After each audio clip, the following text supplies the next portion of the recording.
ఓం నమో వెంకటేశాయ.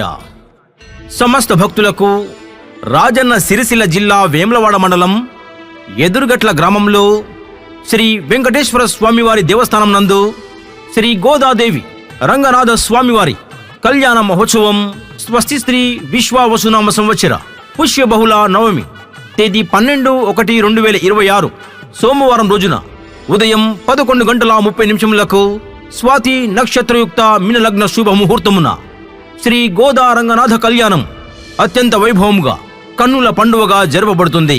కావున తామెల్లరూ ఇట్టి కళ్యాణ మహోత్సవానికి విచ్చేసి కళ్యాణమును నేత్రానందంగా వీక్షించి స్వామివారి కృపకు పాత్రులు కావలసిందిగా కోరుచున్నాము. శ్రీ వెంకటేశ్వర స్వామివారి దేవస్థానము, ఎదురుగట్ల గ్రామం, వేములవాడ మండలం, రాజన్న సిరిసిల్ల జిల్లా.